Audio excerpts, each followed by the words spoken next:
ডাইনামামের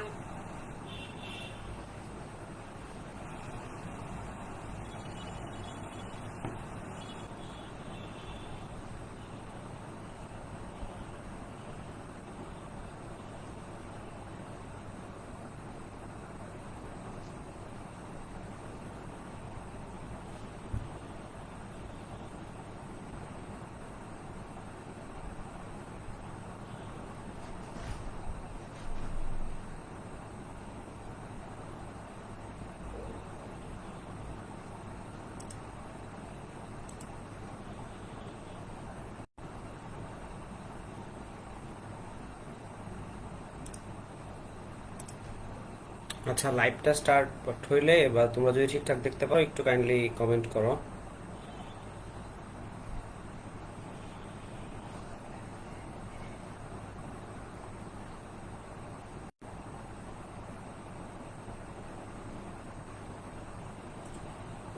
আচ্ছা, লাইভটা স্টার্ট হইলে বা তোমরা যদি ঠিকঠাক দেখতে পারো একটু কাইন্ডলি কমেন্ট করো।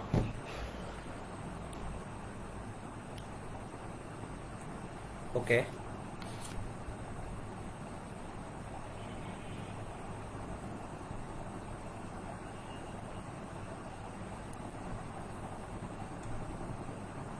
আমি যতদূর বুঝতে পারতেছি লাইভটা স্টার্ট হয়েছে।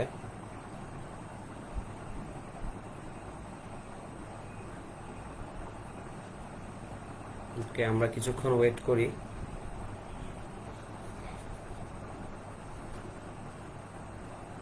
জয়েন করতে থাকুক।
সাউন্ড কি ঠিকঠাক আছে?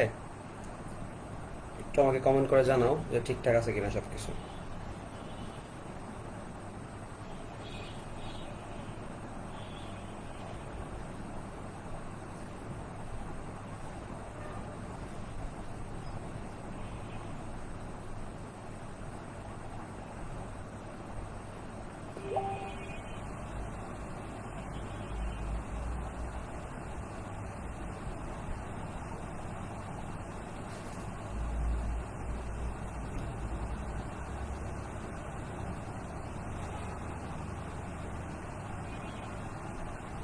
ওকে,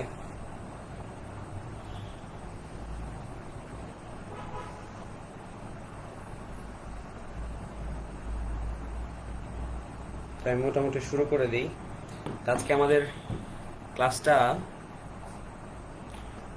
হবে অক্সি অ্যাসিডের নামকরণ এবং মোটামুটি পিএইচ সম্বন্ধে কথাবার্তা নিয়ে।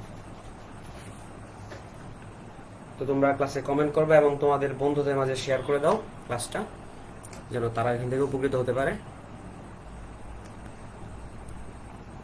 তাহলে আমরা শুরু করি। আর ফোনটা ল্যান্ডস্কেপ করে নিও, তাহলে দেখতে সুবিধা হবে। তো আমরা আজকে পড়ব অক্সি অ্যাসিডের নামকরণ।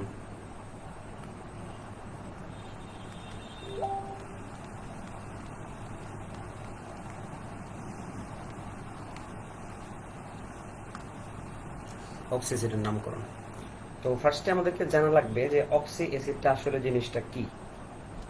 একটু কাইন্ডলি কমেন্ট করে জানাও যে সাউন্ড কি ঠিকঠাক আছে কিনা, কারণ যেহেতু এটা টোটালটাই মানে আমি তোমাদের রেসপন্স ওইভাবে শুনতে পাবো না, সো একটু আমাকে জানাও যে ঠিকঠাক আছে কিনা সবকিছু।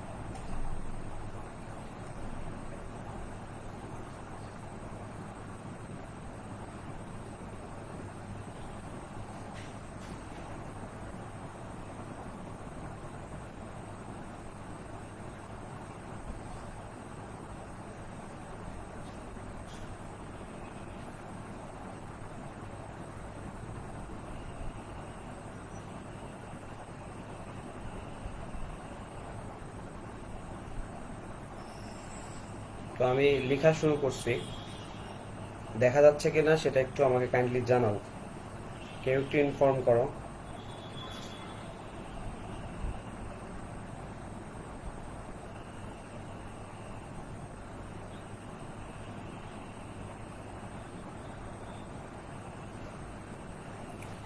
তো আমরা যেটা বলতেছিলাম যে আমরা আজকে দেখব অক্সি অ্যাসিডের নামকরণ, এবং অক্সি অ্যাসিডের নামকরণের মধ্যে তো আমাদের ফার্স্টে যেটা আলোচনার বিষয় সেটা হলো অক্সি অ্যাসিড জিনিসটা কি।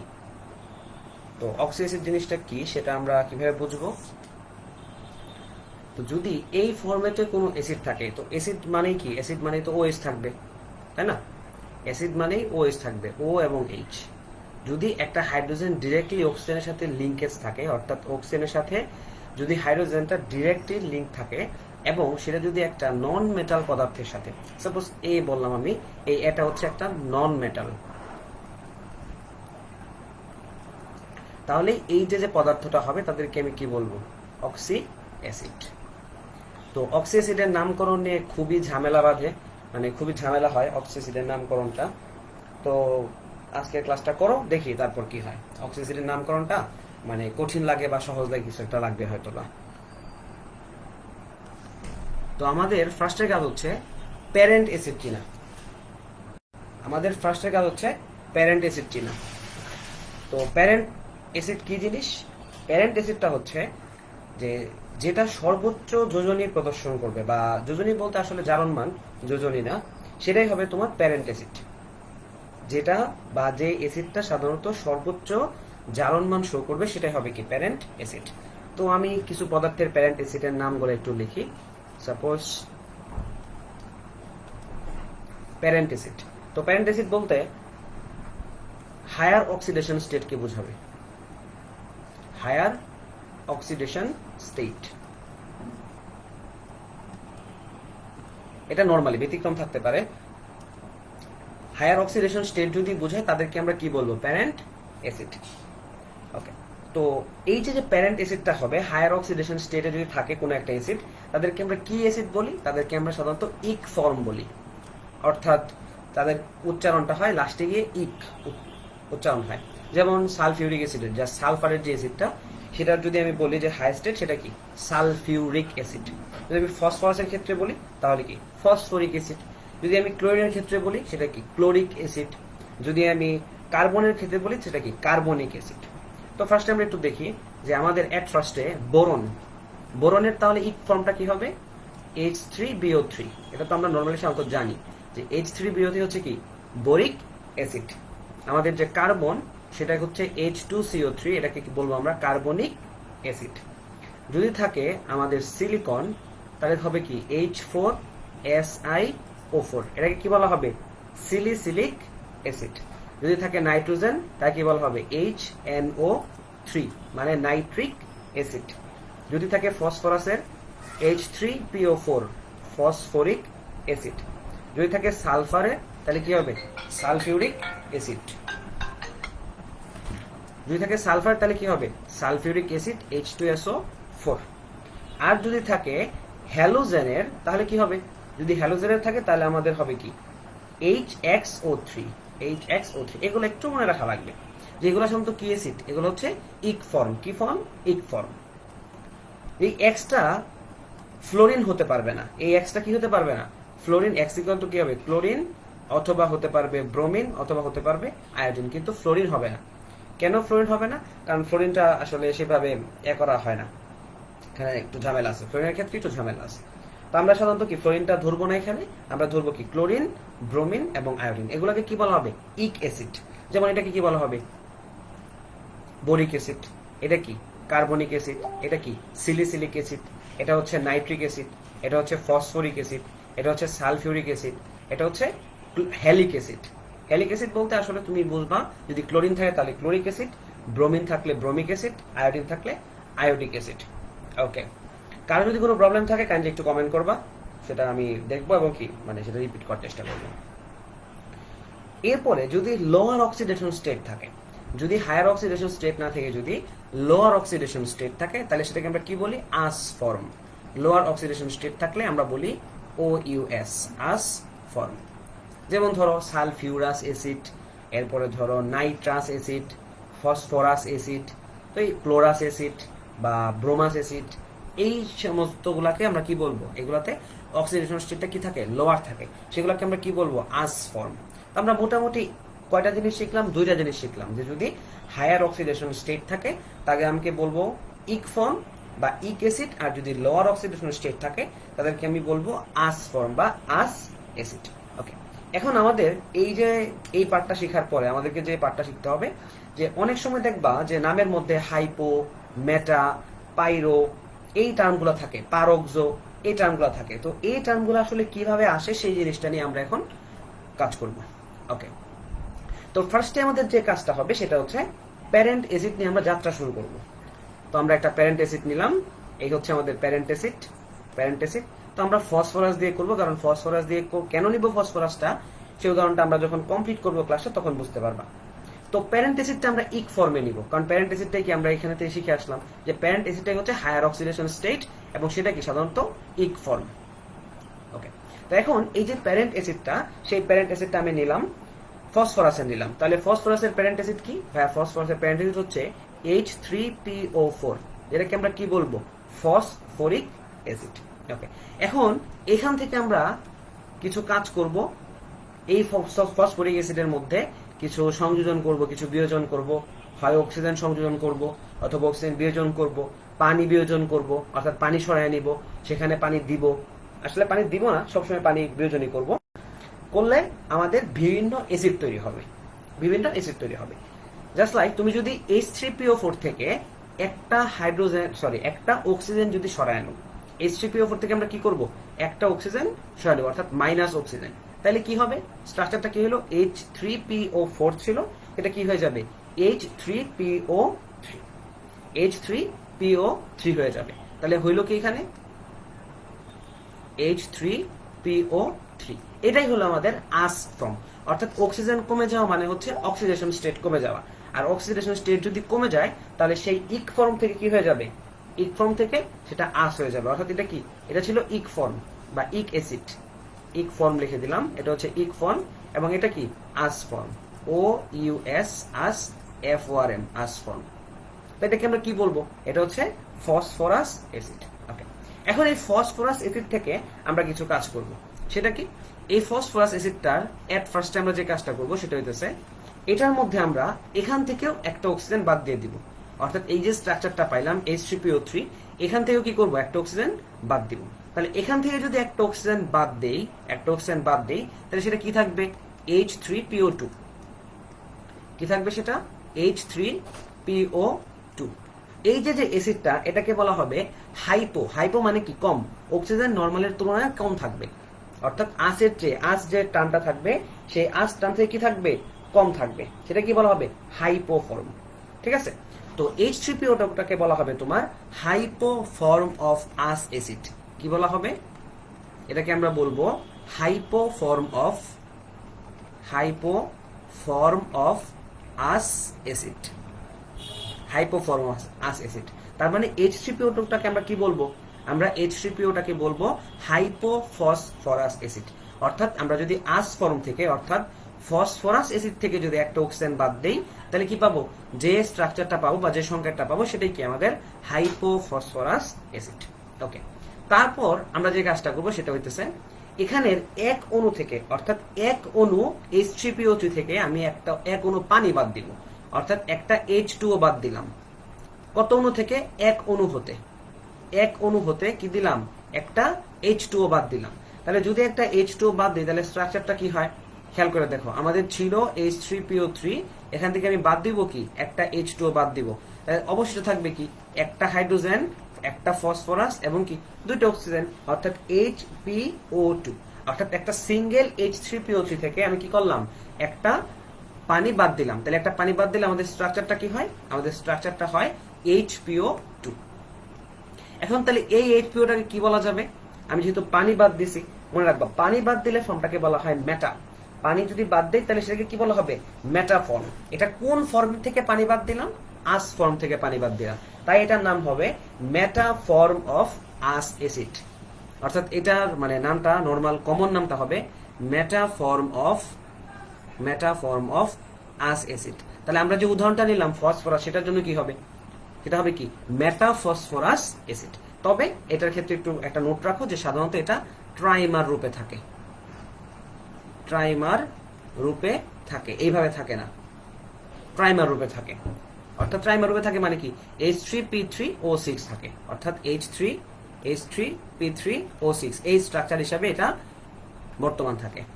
ওকে, এখন কথা হলো যদি আমি H2 তো বাদ দিলাম এক অণু থেকে, এখন আমি আবার কি করব, H2 বাদ দিব, আবার H2 বাদ দিব, কিন্তু এবার আর এক অণু থেকে দিব না, এবার H3PO3 এর দুইটা অণু থেকে কি করব, আমি বাদ দিব। তাহলে কি হইলো এখান থেকে, যে H3PO3 অর্থাৎ দুই অণু থেকে এখন লিখব কি দুই অণু হতে কি বাদ দিব, একটা H2O বাদ দিব। তাহলে দুই অণু থেকে যদি একটা H2O বাদ দেই তাহলে সেটা কি হবে, আমাদের ছিল স্ট্রাকচারটা কি H3PO3, এরকম দুইটা অণু নিব, তাহলে H3PO3 আর একটা H3PO3, তাহলে টোটাল কি হইলো H6P2O6। এখান থেকে বাদ দিব কি একটা পানি মলিকিউল বাদ দিব, তাহলে বাদ দিলে থাকে কি ছিল H6, H2 বাদ চলে যাবে, থাকবে কি H4, P2 এখানে ছিল, P2টা P2 আকারে থাকবে, O6 থেকে একটা অক্সিজেন চলে যাবে, তাহলে হবে কি O5, তাহলে H4P2O5। তাহলে আমরা স্ট্রাকচারটা কি পাইলাম H4P2O5। এটাকে বলা হবে, মনে রাখবা যদি দুই অণু থেকে বাদ যায়, তাহলে সেটাকে আমরা বলবো পাইরোফর্ম।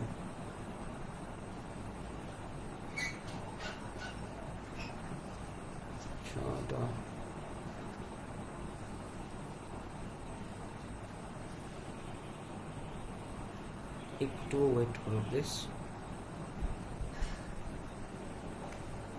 যেটা বলতেছিলাম যে যদি H4P2O5 হয় তাহলে সেটাকে আমরা কি বলবো, পাইরোফর্ম অফ আস অ্যাসিড। তাহলে আমাদের কমন নেমটা কি হবে, এটা কি বলবো আমরা পাইরোফর্ম অফ আস অ্যাসিড। তাহলে আমরা H4P2O5 কে কি বলবো, আমরা H4P2O5 কে বলবো পাইরোফসফরাস অ্যাসিড।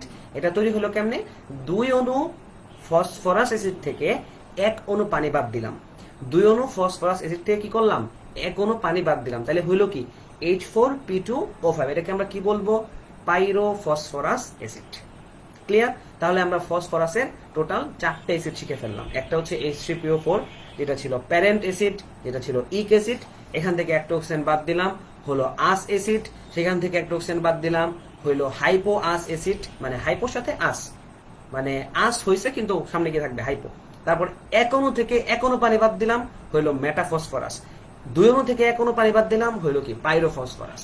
তার মানে ফসফরাস অ্যাসিড, তারপর পাইরোফসফরাস অ্যাসিড, মেটাফসফরাস অ্যাসিড এবং হাইপোফসফরাস অ্যাসিড আমাদের বোঝা ক্লিয়ার? ওকে, কারো কি কোনো প্রবলেম আছে বুঝতে? একটু কাইন্ডলি আমাকে জানাও যদি প্রবলেম থাকে।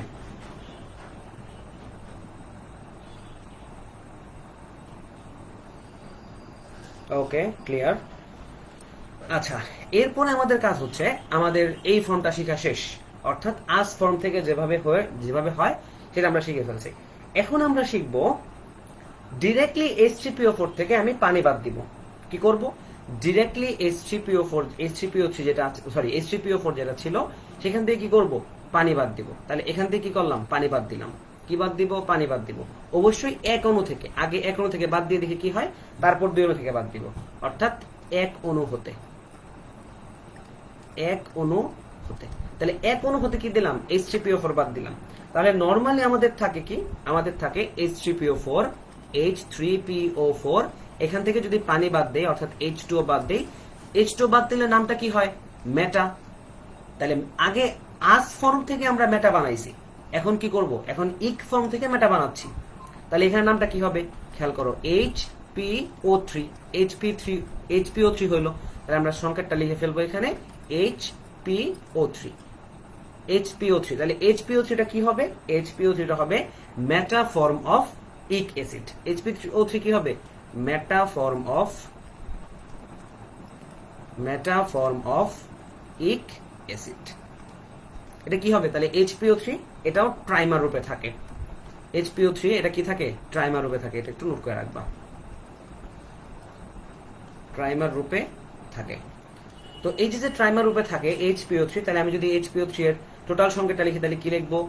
H3P3O9, H3P3O9, এটা হচ্ছে আমাদের স্ট্রাকচার। ঠিক আছে, ওকে। তাহলে আমরা মেটা ফর্ম অফ ইক অ্যাসিড শিখে ফেললাম। এরপরে আমরা যেহেতু এক অণু থেকে H2 বাদ দিছি, আগে কি করছিলাম? 2 অণু থেকে H2 বাদ দেওয়া হয়েছিল, তাহলে এখন কি করব? সেই একই কাজ করব, 2 অণু থেকে H2 বাদ দিব। তাহলে আমি যদি 2 অণু থেকে H2 বাদ দেই, আবার দিলাম -H2O, কিন্তু এখন 2 অণু হতে বাদ দিব। তাহলে 2 অণু হতে বাদ দিলে কি হবে? দেখো, আগে ছিল H3PO4, এখন কি আরেকটা H3PO4 আসবে, তার মানে এখানে লিখে ফেললাম আরেকটা H3PO4। তাহলে টোটাল স্ট্রাকচার কি হইলো? টোটাল স্ট্রাকচার হইলো, হাইড্রোজেন ছিল 6টা, বাদ যাবে কি 2টা, থাকবে কয়টা? 4টা। ফসফরাস 2টা থাকবে, আর অক্সিজেন 4 4 8, 1 চলে যাবে, তার মানে কি হবে? 7, অর্থাৎ H4P2O7। তাহলে আমাদের স্ট্রাকচারটা বা সংকেতটা কি পাইলাম? H4P2O7। যেহেতু 2 অণু থেকে বাদ দিয়েছি, আর কি বলছিলাম? 2 অণু থেকে বাদ দিলে আমরা নামকরণটা কি করি? পাইরো দিয়া করি। তার মানে এটা যেহেতু পাইরো, আর আগেরটা ছিল আস ফর্ম থেকে, লিখছিলাম পাইরো ফর্ম অফ আস অ্যাসিড। আর এখন কি লিখবো? এখন লিখবো পাইরো ফর্ম অফ ইক অ্যাসিড। কি লিখবো? পাইরো ফর্ম অফ ইক অ্যাসিড। তাহলে আমরা এখান থেকে লিখে ফেললাম পাইরো ফর্ম অফ ইক অ্যাসিড। ওকে, তো পাইরো ফর্ম অফ ইক অ্যাসিডটা আমরা এখান থেকে লিখে ফেললাম, এবং তার যে স্ট্রাকচারটা সেটা কি হবে? H4P2O7। ওকে, এখন এই যে পাইরো ফর্মটা, তাহলে আমরা যদি মানে ফসফরাসের এই অ্যাসিডটা যদি নামকরণ করি, তাহলে সেটা কি নামকরণ করব?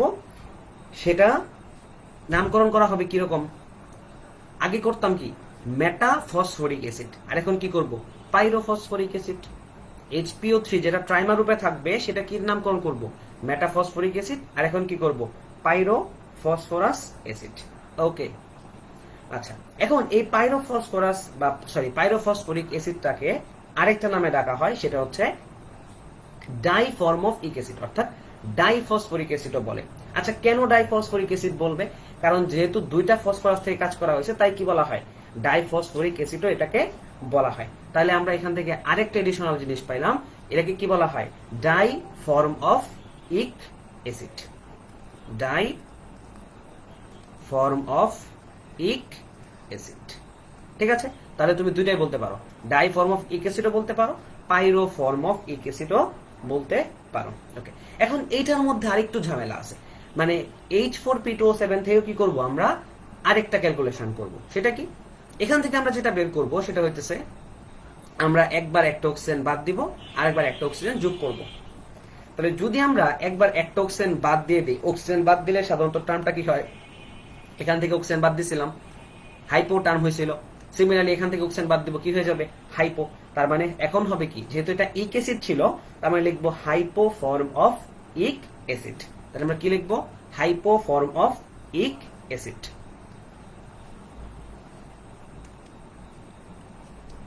হাইপো ফর্ম অফ ইক, একটু দাঁড়াও, এটাকে একটু ছোট করি।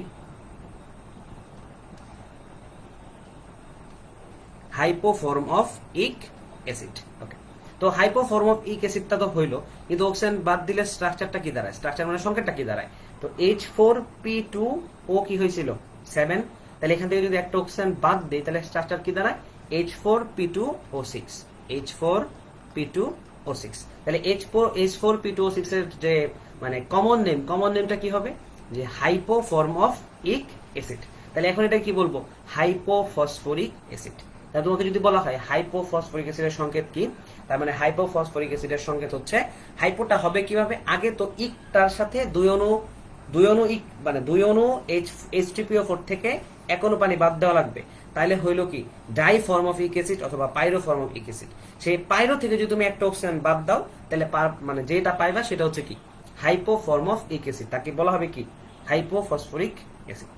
ঠিক আছে, তার মানে হাইপোফসফরাস অ্যাসিডের সংকেত হচ্ছে H3PO2, আর হাইপোফসফরিক অ্যাসিডের সংকেত হচ্ছে H4P2O6। ক্লিয়ার? ওকে, এখন যদি একটা অক্সিজেন বাদ দিলাম, একটা অক্সিজেন যোগ না করলে কেমন দেখা যায়? তাই কি করবো? একটা অক্সিজেন যোগ করবো। তাহলে একটা অক্সিজেন যোগ করলে টার্মটা কি হবে? H4P2O8। আগে কি ছিল H4P2O7, এখন কি হবে H4P2O8। তাহলে এখন এটার নামটা কি হবে?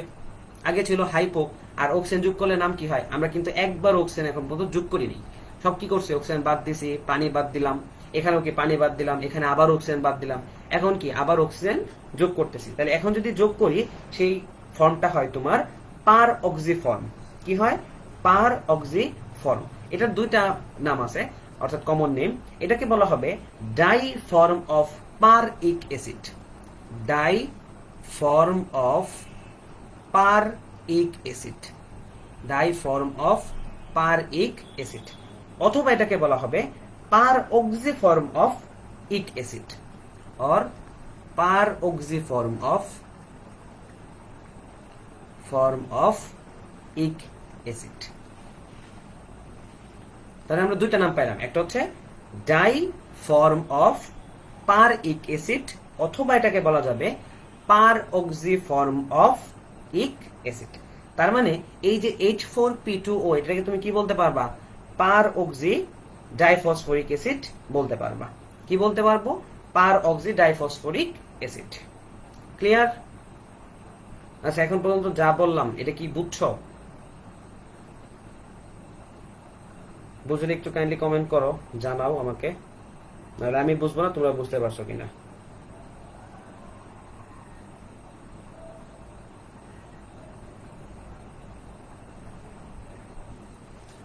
ওকে,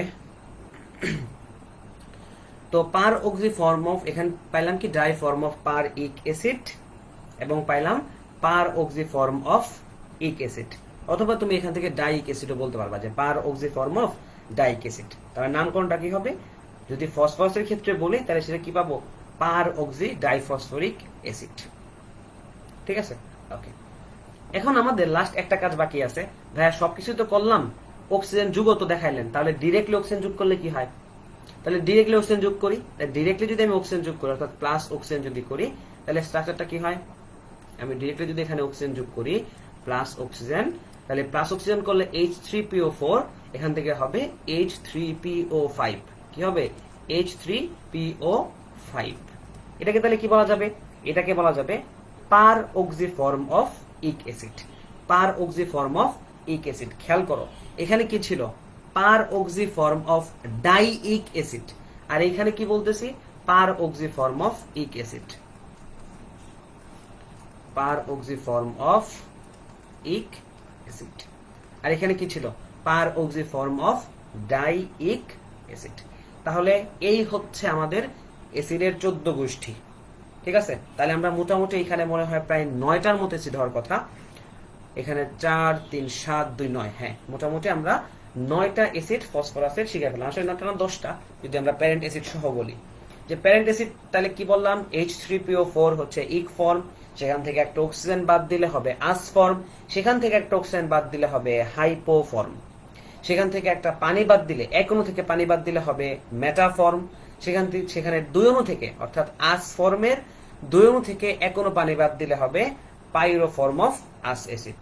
তার মানে আমাদের hypo form of us acid complete, meta form of us acid complete, পাইরো form of us acid complete. এরপর আমরা করব কি?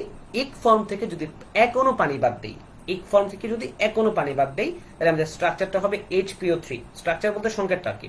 সংকেতটা কি হবে? HPO3, যেখানে HPO3 কে আমরা বলবো মেটা ফর্ম অফ ইক অ্যাসিড। মেটা ফর্ম অফ ইক অ্যাসিড, এটা ট্রাইমার রূপে থাকে। ওকে, H3PO4 থেকে, অর্থাৎ ইক ফর্ম থেকে যদি আমরা দুইটা ইক ফর্ম থেকে, অর্থাৎ ইক ফর্মের, অর্থাৎ H3PO4 এর দুই অণু থেকে যদি এক অণু পানি বাদ দেই, তাহলে আমাদের স্ট্রাকচারটা হয় H4P2O7। H4P2O7 মানে কি?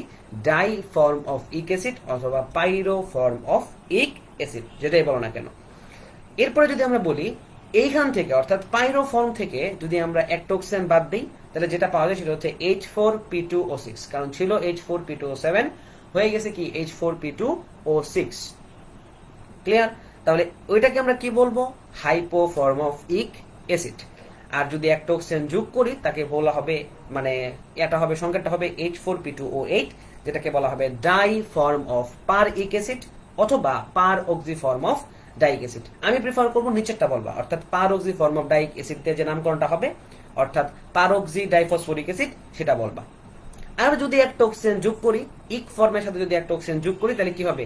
পার অক্সি ফর্ম অফ ইক অ্যাসিড, অর্থাৎ H3PO5 এটা হবে কি? পার অক্সি ফর্ম অফ ইক অ্যাসিড। এখানে ডাই থাকবে না, কারণ একটা অণুর সাথে অর্থাৎ H3PO4 এর সাথে জাস্ট তুমি একটা অক্সিজেন যোগ করে দিছো। ক্লিয়ার? ওকে, যদি মানে সবকিছু ঠিকঠাক থাকে, যদি বুঝতে পারো, তাহলে একটু কাইন্ডলি কমেন্ট করো।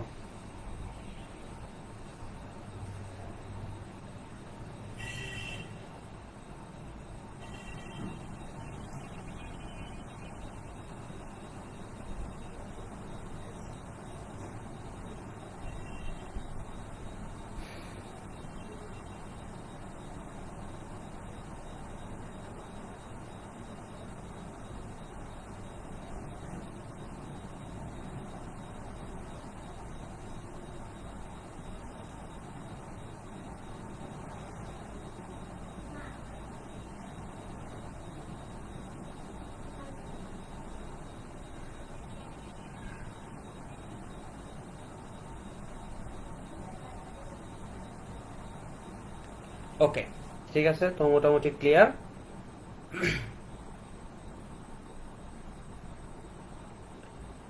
ওকে, তাহলে আমি পরবর্তী টপিকসে যাই।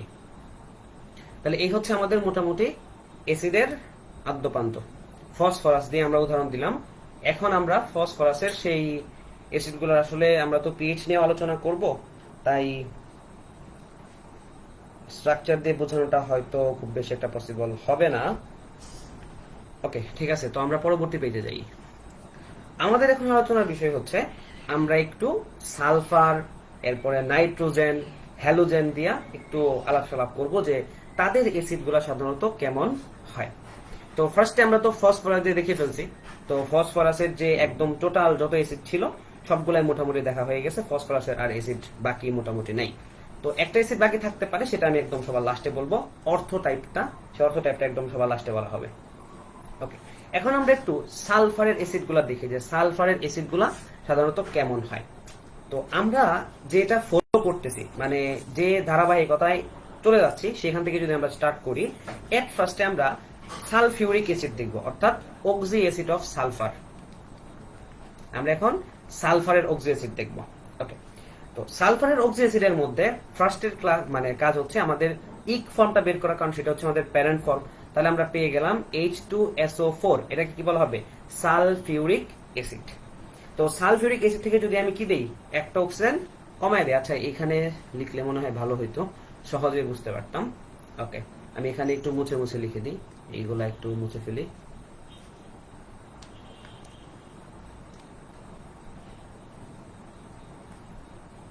এটা মুছে ফেললাম, এটা মুছে ফেললাম, এটা এটা এটা মুছে ফেললাম।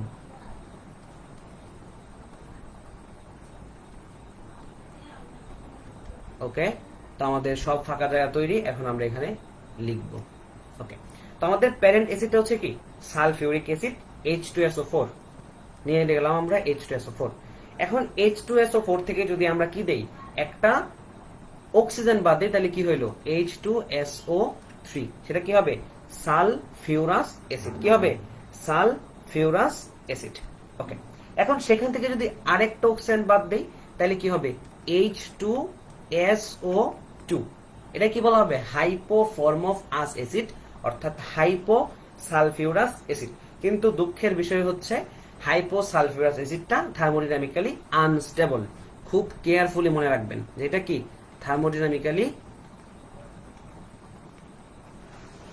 আনস্টেবল।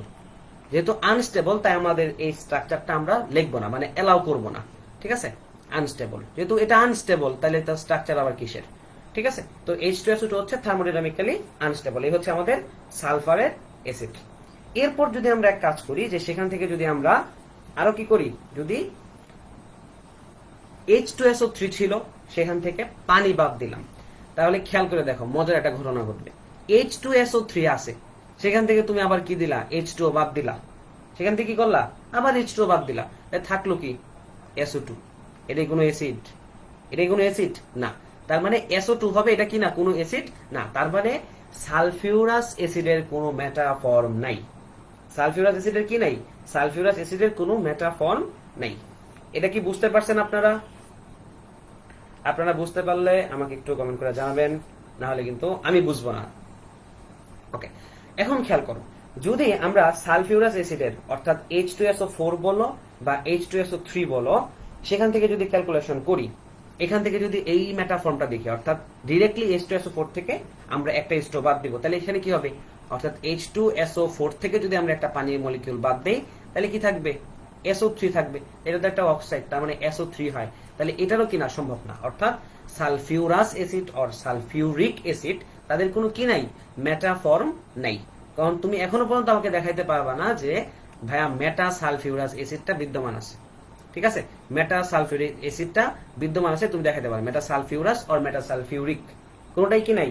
বিদ্যমান নাই। ওকে, এরপরে ধরো আমি যদি 2 অণু সালফিউরাস অ্যাসিড থেকে যদি এক অণু পানি বাদ দিই, তাহলে স্ট্রাকচারটা কেমন দাঁড়ায়? খুব ভালো করে খেয়াল করো। H2SO3, তার মানে H4S2O6, এখান থেকে কি দিব? এক অণু পানি বাদ দিব, H2 বাদ দিব, তাহলে স্ট্রাকচার থাকতেছে কি? H2S2O5, H2S2O5। তাহলে আমরা স্ট্রাকচার পেয়ে গেলাম। স্ট্রাকচার মানে আমাদের সংকেত পেয়ে গেলাম যে H2S2O5। এটা কি বলবো? এটাকে বলা হবে তোমার পাইরো সালফিউরাস অ্যাসিড। কি বলা হবে? পাইরো সালফিউরাস অ্যাসিড। ওকে, এখন H2O বাদ দিলে তো মেটা ফর্ম পসিবল না। ওকে, এখন দেখি 2 অণু থেকে বাদ দিয়া পাইরো ফর্মটা, মানে পাইরো ফর্ম অফ ইক অ্যাসিডটা কি পসিবল হয় কিনা। এখন আমরা আবার কি করব? H2SO4 অর্থাৎ H4S2O8, H4S2O8, কারণ ইক ফর্মের 2 অণু থেকে এক অণু পানি বাদ দিব, তাহলে এক অণু পানি বাদ দিলে থাকে কি?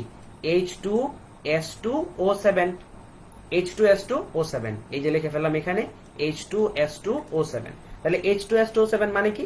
বা H2O7 মানে H2S2O7 মানে হচ্ছে পাইরো সালফিউরিক অ্যাসিড। নামটা কি হবে? পাইরো সালফিউরিক অ্যাসিড। তো নামগুলো কিন্তু তোমরা নোট ডাউন করে নিবা, ঠিক আছে? পাইরো সালফিউরিক অ্যাসিড। ওকে, এখন এখান থেকে যদি কি করি? একটা অক্সিজেন বাদ দিই, তাহলে থাকতেছে কি? H2S2O6, কি থাকতেছে? H2S2O6। তাহলে H2S2O6 এ কি বলবো?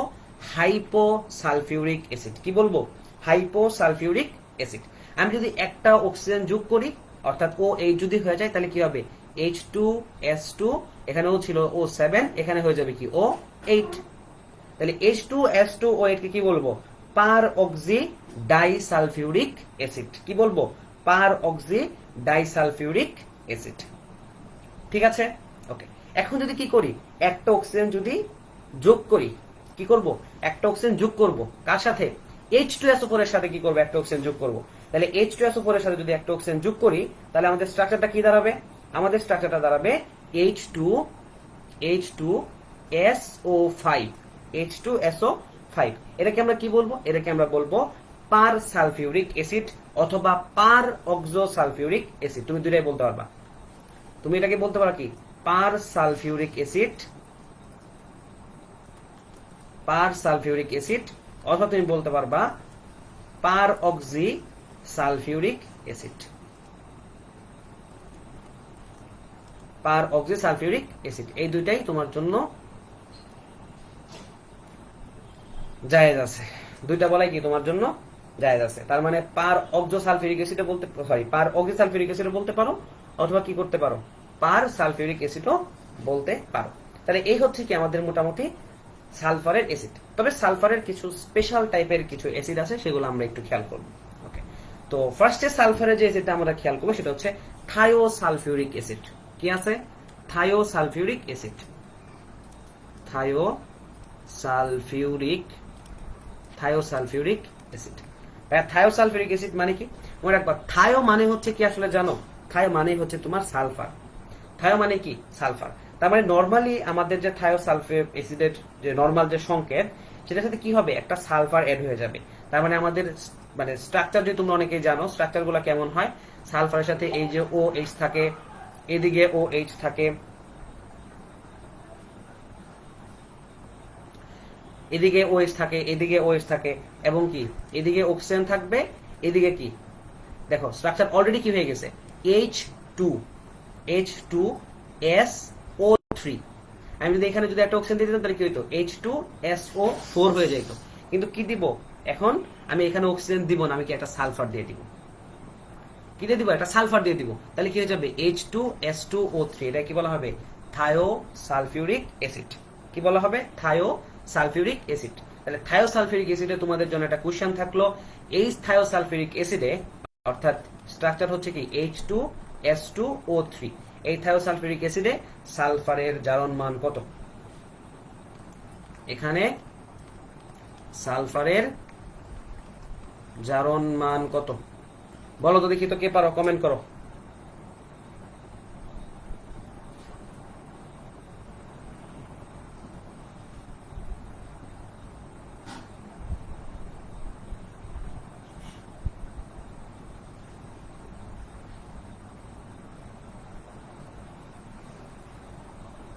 থায়োসালফিউরিক অ্যাসিডে সালফারের জারণ মান কত?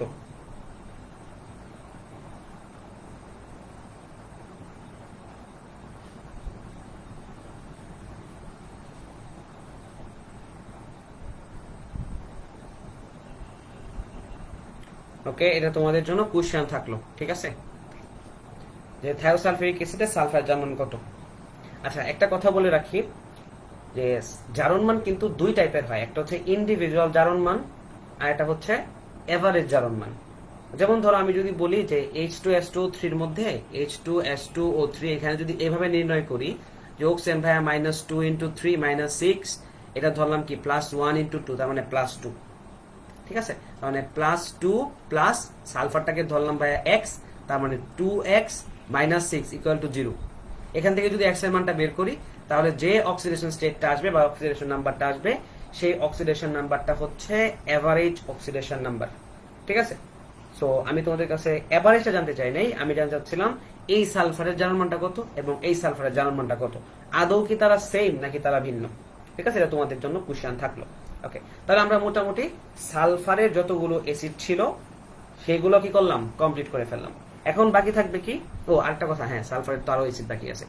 তাহলে আমরা মোটামুটি থায়োসালফিউরিক অ্যাসিডটা শেষ করলাম। এরপরে অ্যাসিড আছে তোমার সালফারের জন্য একটা সিরিজ আছে, সেটা হচ্ছে থায়োনিক সিরিজ। কি সিরিজ, থায়োনিক সিরিজ।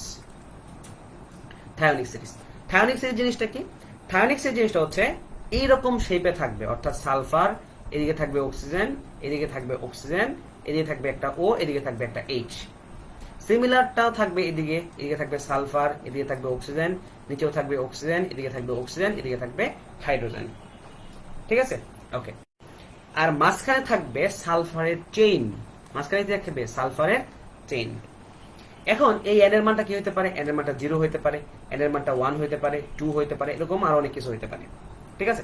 যেমন ধরো তোমরা অনেকেই হয়তো শুনছো যে টেট্রাথায়োনিক অ্যাসিড, নাম কি, টেট্রাথায়োনিক অ্যাসিড, টেট্রাথায়োনিক অ্যাসিড, ঠিক আছে। তাহলে এই যে টেট্রাথায়োনিক অ্যাসিড, এই টেট্রাথায়োনিক অ্যাসিডের সংকেতটা কি হবে, টেট্রাথায়োনিক অ্যাসিডের সংকেতটা হবে, মনে রাখবা টেট্রা মিন্স হচ্ছে কি 4 না, 4 হচ্ছে টোটাল সালফার সংখ্যা। কি সংখ্যা, টোটাল বা মোট সালফার সংখ্যা। অনেক সময় প্যাচ লাগে যে ভাই এন এর মান যেহেতু মানে টেট্রা যেহেতু তার মানে এন এর মান মনে হয় 4, না, টোটাল সালফার হচ্ছে 4। টোটাল সালফার যদি 4 হয় তাহলে কি হবে, এইচ ও, এদিকে হবে এস, এদিকে অক্সিজেন, এদিকে অক্সিজেন, এদিকে একটা সালফার আর একটা সালফার, সালফার, এদিকে হবে অক্সিজেন, এদিকে হবে অক্সিজেন, হাইড্রোজেন, এদিকে হবে কি অক্সিজেন। তাহলে এটা হচ্ছে কি টেট্রাথায়োনিক অ্যাসিড। এমন করে পেন্টাথায়োনিক অ্যাসিড হতে পারে, ট্রাইথায়োনিক অ্যাসিড হতে পারে, ওগুলো তোমরা নিজেদের মতো বানিয়ে নিবা। তাহলে থায়োনিক অর্থাৎ ইক, মাইন্ডেড, এখানে কি আছে, ইক আছে। আচ্ছা, ইক হইলো কেন, ইক হইলো কেন, কারণ এখানে সালফারের সর্বোচ্চ জারণ মান বিদ্যমান। সালফারের যে জারণ মান কত, +5, এই +5টা এখানে বিদ্যমান। এখন +5 বাদে অন্য কোনো ক্ষেত্রে সালফারের জারণ মান কি আরো বেশি আছে কিনা সেটা তোমাদের জন্য বাড়ি কাজ থাকলো, মানে তোমরা আইডেন্টিফাই করার চেষ্টা করবা যে +5 এর চেয়েও বেশি অক্সিডেশন স্টেট কি সালফারের কি পসিবল কিনা, ঠিক আছে। ওকে, আর এই যে সালফারগুলো, এই সালফারগুলোর অক্সিডেশন স্টেট হচ্ছে 0। কেন 0, এই সালফারগুলোর অক্সিডেশন স্টেট হচ্ছে 0, কেন 0 সেটা তোমাদের কাছে কোশ্চেন, ঠিক আছে। এই যে এটার মতোই, এখানে যেরকম আনসার সেরকম, মানে যেহেতু সালফারের এই পাশেও সালফার ওই পাশেও সালফার এবং সিঙ্গেল বন্ড, তাই সালফারের অক্সিজেন স্টেটটা এখানে 0 হবে। কিন্তু এই সালফারের অক্সিজেন স্টেট কিন্তু 0 না, এই সালফারের অক্সিজেন স্টেট +5, এই সালফারের অক্সিজেন স্টেট +5। যেহেতু এটা হাইয়েস্ট, তাই কি এটা থায়োনিক সিরিজ। সিমিলারলি আরেকটা সিরিজ সম্ভব, সেটাকে বলা হবে থায়োনাস সিরিজ। কি সিরিজ? থায়োনাস সিরিজ।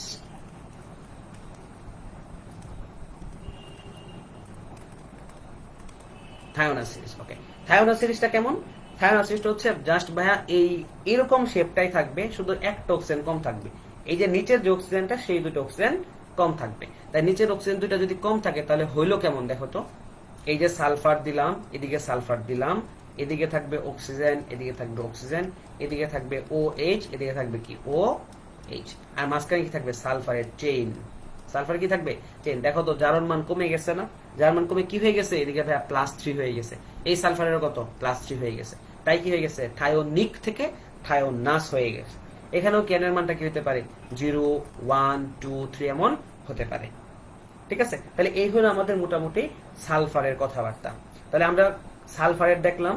তোমাদের বাসার কাজ হচ্ছে তোমরা নাইট্রোজেন দিয়ে দেখবা যে নাইট্রোজেনের কি হয়, নাইট্রোজেনের অ্যাসিড গুলা কেমন হয়। এবং আমি লাস্টে যেটা বলে দিব সেটা হচ্ছে তোমার হ্যালোজেনের অ্যাসিড, অর্থাৎ হ্যালোজেন গুলা কিভাবে অ্যাসিড তৈরি করে, হ্যালোজেন গুলা। তো নাইট্রোজেন অ্যাসিড গুলা তৈরি করতে পারবা আশা করি তোমরা নিজেরা। এরপরে আমরা হ্যালোজেন দেখবো, হ্যালোজেনের যে অ্যাসিড। তো হ্যালোজেনের অ্যাসিডটা আমরা মোটামুটি একটু একটা ইয়েতে শিখবো যে হ্যালোজেনের অ্যাসিডটা হইতে পারে এরকম HOX, আবার হইতে পারে HXO2, হতে পারে HXO3, হতে পারে HXO4। এখানে X মানে কি? হ্যালোজেন। যখন HOX থাকবে তখন সেটাকে বলা হবে হাইপো অ্যাসিড, মানে হাইপোটার্ম হবে। এখানে কি হবে? হাইপোটার্ম। আর যখন HXO2 সেখানে কি? জাস্ট আস ফর্ম। যখন HXO3 তখন বলা হবে ইক ফর্ম। কি ফর্ম? ইক ফর্ম। আর যখন HXO4 তখন কি হবে? পার ইক ফর্ম। ঠিক আছে, ওকে। যেমন ধরো তোমরা এইটাকে আমি যদি বলি HOCl। আচ্ছা, একটা কথা বলে রাখা ভালো, এইখানে যখন HOX, এটা X ইকুয়াল টু কি হতে পারবে না? ফ্লোরিন হইতে পারে না। ফ্লোরিন কি করতে পারে না? এখানে এভাবে যৌগ তৈরি করতে পারে, কারণ এটা খুবই রিঅ্যাক্টিভ। X কি হইতে পারে? ক্লোরিন হইতে পারে, সেটা ব্রোমিন হইতে পারে, সেটা আয়োডিন হইতে পারে। ঠিক আছে, ওকে। আর HXO2 এটা শুধুমাত্র কি? ক্লোরিন ফর্ম করে। এখানে কি হয় না? X not equal to F and bromine and iodine. ঠিক আছে, ফ্লোরিন কিন্তু একটার মধ্যেও হয় না। ফ্লোরিন কি হয় না? একটার মধ্যেও হয় না। আর এখানে কি হয় না? ব্রোমিন এবং আয়োডিন হয় না, কারণ ব্রোমিন এবং আয়োডিনের আকারটা অনেক বড়। এটা বড় ক্লাসে উঠলে জানতে পারবা। আর এখানে X ইকুয়াল টু কি হবে? X equal to just chlorine, bromine অথবা কি আয়োডিন হবে। এখানেও X equal to chlorine, bromine অথবা কি আয়োডিন হবে। তাহলে আমি যদি একটু নামগুলা বলি, একটা উদাহরণ দিয়া, আমি ক্লোরিন দিয়ে উদাহরণ দিই, যেহেতু ক্লোরিন সবগুলোর মধ্যেই মোটামুটি আছে। তাহলে HOCl এটা কি বলা হবে? Hypochlorous acid. আমি যদি বলি HClO2 এটা কি? Chlorous acid. আমি যদি বলি HClO3 তাকে বলা হবে কি? Chloric acid. আমি যদি বলি HClO4 এটা কি বলা হবে? পার ক্লোরিক অ্যাসিড। ঠিক আছে, তার মানে আমরা মোটামুটি এই পার্টগুলো শিখে ফেললাম যে HOCl হলে কি বলবো? Hypochlorous acid. HClO2 কি হলে কি বলবো? Chlorous acid. HClO3 বলবো ক্লোরিক অ্যাসিড। HClO4 হলে বলবো পার ক্লোরিক অ্যাসিড। তাহলে এই হচ্ছে মোটামুটি আমাদের হ্যালোজেনের অ্যাসিড গুলো। ঠিক আছে, তোমরা কি বুঝতে পারছো?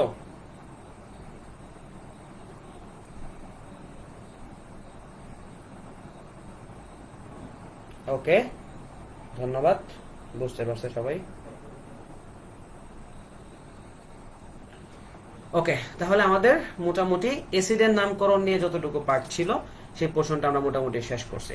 ঠিক আছে, তো আশা করি অ্যাসিডের এই পার্টটা পড়ার পরে প্রবলেম থাকার কথা না। আচ্ছা, আরেকটা পার্ট একটু বাকি আছে, সেটা হচ্ছে অর্থ ফর্ম। অনেক সময় দেখবা কি অর্থ ফর্ম বলে দিচ্ছে, যে অর্থ ফসফরিক অ্যাসিড। মনে রাখবা প্যারেন্ট যে অ্যাসিডটা থাকবে, প্যারেন্ট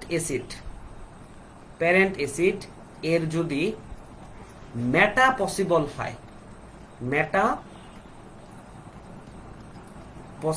হয়, তাহলে প্যারেন্ট অ্যাসিডটাকেই বলা হবে, প্যারেন্ট অ্যাসিডটাই হবে অর্থ ফর্ম। যেমন আমাদের এইখানে খেয়াল করো, মেটাফর্ম কিন্তু কি? সালফিউরিক অ্যাসিডের কি নাই? মেটাফর্ম নাই।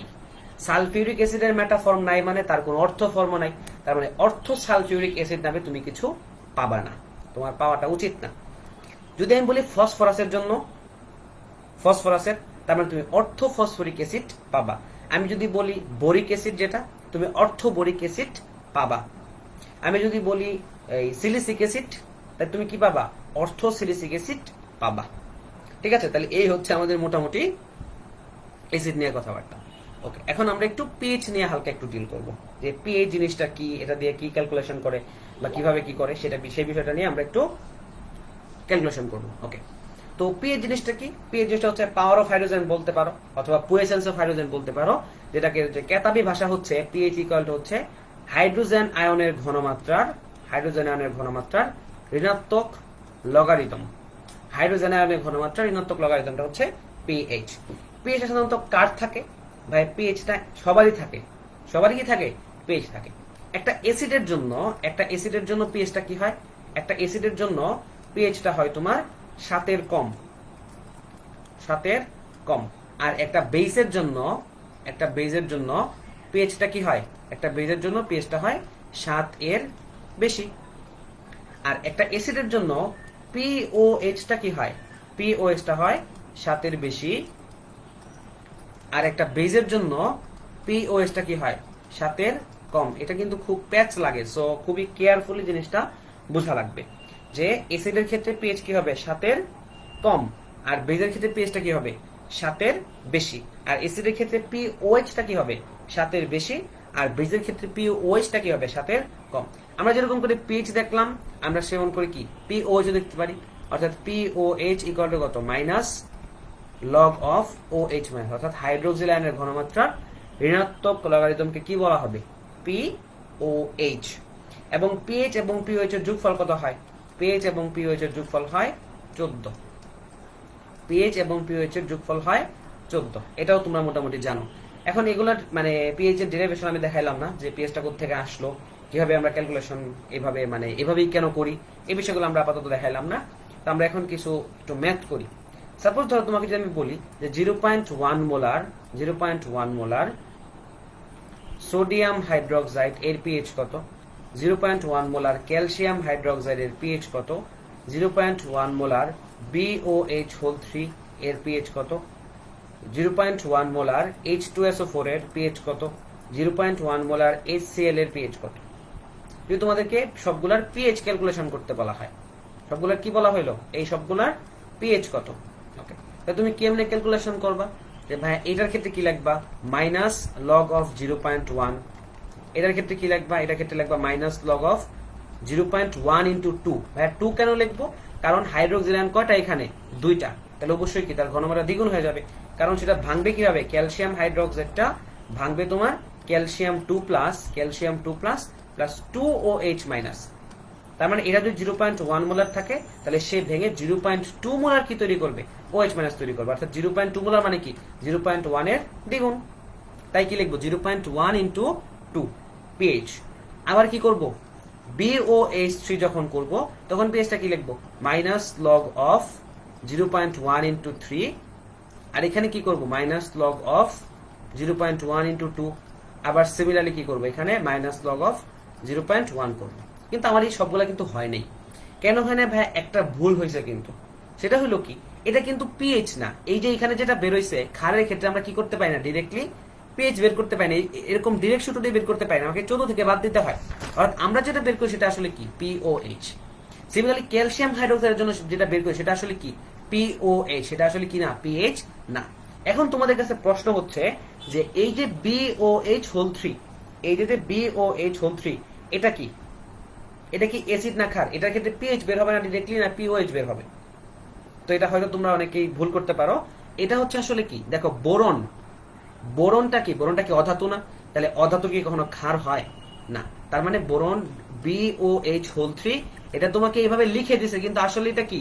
আসলে এটা হচ্ছে কি? H3BO3। তার মানে এটা হচ্ছে বোরিক অ্যাসিড। তার মানে এটার ক্ষেত্রে তুমি ডিরেক্টলি কি করতে পারবা? পিএইচ ক্যালকুলেশন করতে পারবা। তার মানে এই পিএইচটা সঠিক, এই পিএইচটা সঠিক, এই পিএইচটা সঠিক। মানে এটা কি? এটা পিএইচ বের হইছে ক্যালকুলেশন করে, এখানেও কি পিএইচ বের হইছে, এখানেও ক্যালকুলেশন করে কি বের হইছে? পিএইচ বের হইছে। কিন্তু এইগুলো ক্যালকুলেশন করে কি বের হয় নাই? পিএইচ বের হয়। আমাকে কি করতে হবে? এখান থেকে 14 বাদ দিতে হবে। 14 কি করতে হবে, বাদ দিতে হবে। তার মানে আমরা এখান থেকে কেমনে বের করব, এখান থেকে আমাদের বের করার প্রসিজার হচ্ছে 14 মাইনাস POH। এখান থেকে করবো কি 14 মাইনাস POH করে দিলে আমাদের কি হয়ে যাবে, ক্যালকুলেশন হয়ে যাবে। তাহলে আমরা মোটামুটি এই বিষয়টা বুঝতে পারলাম। সবাই কি বুঝছে এই জিনিসটা?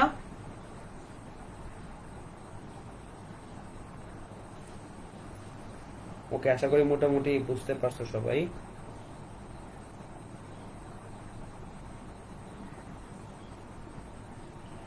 ওকে, তাহলে আমি পরবর্তীটা শুরু করি। সেটা হচ্ছে আমরা এখন একটা মিশ্রণ চিন্তা করব, ঠিক আছে? তো আমরা মিশ্রণ চিন্তা করবো। আমরা কি মিশ্রণ চিন্তা করব? আমরা যে মিশ্রণ টাইপ চিন্তা করবো সেটা হচ্ছে, ধরো আমি তোমাকে বললাম যে 0.1 মোলার HCl, আমি দিলাম যে ধরো 0.2 মোলার H2SO4, অথবা ধরো তুমি দিলা 0.3 মোলার H3PO4 H3PO4। আচ্ছা, এই ফসফরাসের স্ট্রাকচারটা একটু দেখা দরকার। মানে H3PO4 টোটাল 3টা অ্যাসিড আছে, একটু ঝামেলাপূর্ণ। H3PO4, H3PO3 এবং H3PO2। কি কি বললাম? H3PO4, H3PO4 আছে, H3PO2 এবং আছে H3PO3। এগুলা স্ট্রাকচার যদি তুমি ড্র করো তাহলে দেখবা যে H3PO4 এর স্ট্রাকচারটা হচ্ছে এমন, এদিকে OH, এদিকে OH, এদিকে একটা OH। এটা হচ্ছে H3PO4 এর স্ট্রাকচার।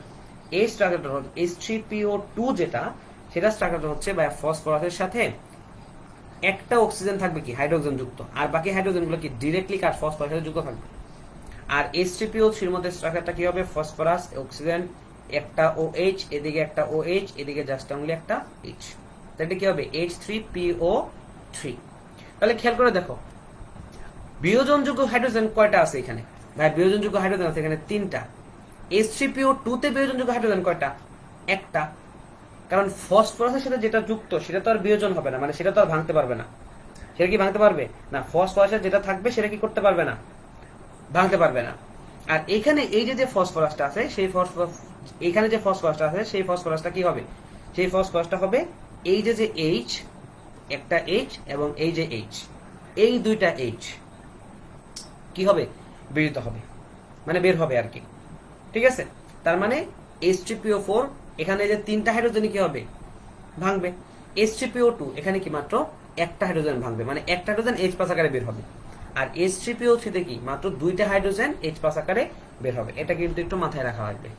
ওকে, তো এই যে মিশ্রণটা দিলাম 0.1 molar HCl, 0.2 molar H2SO4, 0.3 molar H3PO4, এর pH কত, এর pH কত, সেটা আমরা কেমনে বের করব? ঠিক আছে? ওকে, তো সেটা বের করার ওয়ে হচ্ছে জাস্ট আমরা কি করব, দেখো এখান থেকে H+ কতটুকু আসবে, 0.1 মোলার H+ আসবে। এখান থেকে H+ কতটুকু আসবে, 0.2 ইন্টু 2 মোলার কি আসবে, H+ আসবে এখান থেকে। এখান থেকে কতটুকু আসবে, যেহেতু H3PO4 তার মানে 3টাই আসবে, তার মানে 0.3 ইন্টু 3H+ আসবে। তাহলে H+ এর ঘনমাত্রা মোট কত হইল, 0.1, 0.2 ইন্টু 2, 0.3 ইন্টু 3। তার মানে টোটাল H+ এর ঘনমাত্রা হচ্ছে 0.1 প্লাস 0.4 প্লাস 0.9। সুতরাং pH কত হবে, সুতরাং pH ইকুয়াল টু হবে মাইনাস লগ অফ এই পার্টটা যোগ করে বসায় দিব, উত্তর যেটা আসবে সেটাই। ঠিক আছে? ওকে, এখন যদি আমাদেরকে মোটামুটি একটা মিশ্রণ দেওয়া থাকে, সাপোজ তোমাকে আমি বললাম যে 0.1 molar sodium hydroxide, 0.1 molar sodium hydroxide plus 0.2 molar HCl, তারা পরস্পর কি বিক্রিয়া করলো। অর্থাৎ তোমাকে আমি মান দিয়ে দিলাম যে 0.1 মোলার 30 মিলিলিটার সোডিয়াম হাইড্রোক্সাইড এবং 0.2 মোলার 40 মিলিলিটার HCl একসাথে বিক্রিয়া করলো। তাহলে এই যে মিশ্রণটা হবে সেই মিশ্রণের pHটা কত, pH অফ মিক্সচার সেটা কত। তো সেটা আশা করি তোমরা বের করতে পারবা, কারণ তোমরা 9 ক্যালকুলেশন করে আসছো। এটা যে মিশ্রণে তোমরা এই যে লিমিটিং বিক্রিয়ক দিয়ে আগে বের করবা যে কে কি থাকে, মানে কে দ্রবণে অবশিষ্ট থাকে, সেই দ্রবণে যতটুকু অবশিষ্ট থাকে সেটা কি করবে, মোট দ্রবণে কতটুকু ঘনমাত্রা দেয় সেটা বের করে তোমরা ক্যালকুলেশন করে দিবা। যেমন ধর আমি যদি এখানে বিক্রিয়াটা করি সেটা কি হবে, 0.1 ইন্টু 30, 0.1 ইন্টু 30 মোল সংখ্যা কত হয়, 0.1 এর সাথে তুমি 30 গুণ দাও, তাহলে কি মোল সংখ্যা পেয়ে যাবে। আর যদি বিক্রিয়াটা প্রথমে লিখি যে বিক্রিয়াটা হবে সোডিয়াম হাইড্রোক্সাইড এর সাথে HCl এর বিক্রিয়া করবে, বিক্রিয়া করে দেখি NaCl প্লাস H2O বানাবে। তো এখান থেকে যা আশা করি 1 মোল বিক্রিয়া করবে, তার মানে আমরা দেখতে পারি যে 30 ইন্টু 0.1 যদি আমরা বলি তাহলে কি হবে 3 মিলিমোল নিলাম, কারণ যেহেতু আমরা মানে 10 ইনভার্স 3 লিখতেছি না, 3 মিলিমোল। আর HCl কত 0.2 ইন্টু 40 কত হবে 8 মিলিমোল। তাহলে টোটাল কি হয়ে যাবে বিক্রিয়া করার পরে এটা হয়ে যাবে কি 0, এটা হয়ে যাবে কি 8 মাইনাস 3, অর্থাৎ মাত্র 5 মিলিমোল থাকবে। কি থাকবে মাত্র 5 মিলিমোল থাকবে। এই 5 মিলিমোলটা টোটাল কতটুকু আয়তনে আছে, তার মিশ্রণ মানে মিশ্রণের ঘনমাত্রা কত বেশি আমি জানি না S, অর্থাৎ 5 মিলিমোলটা যে মিশ্রণে আছে সেই মিশ্রণটার মধ্যে এখন আয়তন কত 40 প্লাস 30 মানে 70, তার মানে 5 millimole equal to S into 70। এখান থেকে তুমি S টা বের করবা, S টা বের করে than minus log of S করে দিলে আমরা কি pH টা পেয়ে যাব। যেহেতু অ্যাসিড অবশিষ্ট আছে তার মানে সেখানে কি pH বের হবে, যদি ক্ষার অবশিষ্ট থাকতো তাহলে কি বের হইতো POH বের হইতো। ওকে, এখন তোমাদের কাছে আমার প্রশ্ন হচ্ছে যে যদি এমন কোন কোশ্চেন থাকে তোমাকে, ধরো 10 to the power minus 8 molar HCl এর pH কত, HCl এর pH কত, এটা বের করতে গিয়ে দেখো তো তুমি কেমন বিপদে পড়ো যে pH ইকুয়াল টু হয় কি minus log of H plus এর ঘনমাত্রা, তাহলে minus log of H plus এর ঘনমাত্রা কত 10 to the power minus 8, minus এটা সামনে আসো, ওরে বাপরে বাপরে এটা তো 8 এসে গেল, pH কখনো 8 হয় না। এই টাইপের ম্যাথ গুলা করার ক্ষেত্রে অর্থাৎ ঘনমাত্রা যখন অনেক কম, অর্থাৎ পানির ঘনমাত্রার সাথে কম্পেয়ারেবল। তোমরা এটা হয়তো জানো যে একটা বিশুদ্ধ পানি তাহলে তো কি থাকে আংশিক বিয়োজিত অবস্থা থাকে, অর্থাৎ H প্লাস আর OH মাইনাস আকারে আংশিক বিয়োজিত থাকে। সেই আংশিক বিয়োজিত অবস্থায় H প্লাস এর ঘনমাত্রাটা হয় 10 to the power minus 7 molar. এটা এক্সপেরিমেন্টাল ভ্যালু এবং কি দেখা গেছে 25 ডিগ্রি সেলসিয়াস তাপমাত্রায় সাধারণত এই ঘটনাটাই ঘটে, অর্থাৎ পানির ঘনমাত্রা কি হয় 10 to the power minus 7 molar হয়। এখন তুমি যখন একটা অ্যাসিডকে অর্থাৎ ধরো HCl কে তুমি যখন পানির মধ্যে দিলা তখন সে আয়নিত আছে, তার মানে কি H2O থেকেও H প্লাস আসছে এবং HCl থেকেও কি আসছে H plus plus Cl minus আসছে। তার মানে তোমার pH ক্যালকুলেশনের জন্য দুইটা H প্লাস নেওয়ার দরকার ছিল, তার মানে তোমার দরকার ছিল কি pH equal to minus log of H plus নেওয়া, যে H প্লাসটার ঘনমাত্রা কি অ্যাসিড থেকে আসতো পানির ঘনমাত্রা থেকে আসতো, কিন্তু তোমার অ্যাসিডের ঘনমাত্রা হচ্ছে 0.1 আর পানির ঘনমাত্রা 10 to the power minus 7, 10 to the minus 7 দেওয়ার কোনো দরকার আছে না, এটা বাদ দিলেও হইতো, ক্যালকুলেশন হয়ে যেত। কিন্তু যখন তোমার অ্যাসিডের ঘনমাত্রাটাই কি 10 টু দি পাওয়ার মাইনাস 8, অর্থাৎ পানির ঘনমাত্রার সাথে কম্পেয়ারেবল মানে তুলনাযোগ্য, তখন অবশ্যই তোমাকে কি করতে হবে পানির ঘনমাত্রা এড করতে হবে, অর্থাৎ 10 to the power minus 7 add করতে হবে।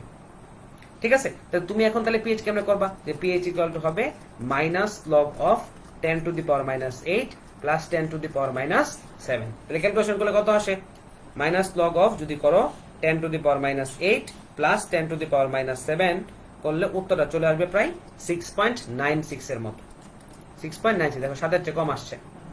ঠিক আছে, তাহলে এই হলো আমাদের মোটামুটি এখানকার কথাবার্তা। ওকে, এখন তোমাদেরকে আমি আরেকটা কথা বলে যাই, সেটা হলো একটা মৃদু অ্যাসিডের pH তুমি কেমনে বের করবা। সাপোজ CH3COOH একটা মৃদু অ্যাসিড যার ঘনমাত্রা আমি তোমাকে দিলাম 0.1 মোলার, সেটা কিন্তু তুমি ডিরেক্টলি কি করতে পারবা না, তুমি directly pH equal to minus log of 0.1 লিখতে পারবা না, কারণ মৃদু অ্যাসিডটা কি হয় আংশিক আয়নিত হয়। কি আয়নিত হয়, মৃদু অ্যাসিডটা আংশিক আয়নিত হয়। যেহেতু মৃদু অ্যাসিডটা আংশিক আয়নিত হয় তার মানে তুমি কখনোই কি করতে পারবে না, এখানে 0.1 মোলার H প্লাস তৈরি করবে না, তার চেয়ে অনেক কম তৈরি করবে। বিশেষ করে আমি যদি CH3 কথা বলি, এটা মাত্র 0.42% আয়নিত হয়।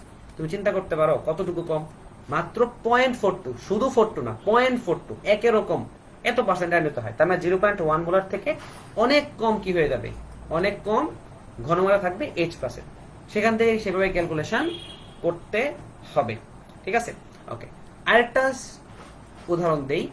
ধরো আমরা সোডিয়াম হাইড্রোক্সাইডের সাথে HCl এর রিঅ্যাকশন করলাম, আমাদের কোনো প্রবলেম হয়নি, কিন্তু সেই রিঅ্যাকশনটা যদি আমি সোডিয়াম হাইড্রোক্সাইডের সাথে যদি CH3COOH এর করি তাহলে ক্যালকুলেশন কেমনে হবে। অথবা ধরো আমি যদি HCl এর সাথে অ্যামোনিয়াম হাইড্রোক্সাইডের রিঅ্যাকশন করি, তাহলে সেই ক্ষেত্রে মিশ্রণের pH কেমন নির্ণয় করব সেটা তোমরা একটু ঘেটে দেখবা, বই পুস্তক ঘেটে দেখবা সেই ক্যালকুলেশন গুলো কিভাবে করা হয়। ঠিক আছে, কারো কোনো কোশ্চেন আছে?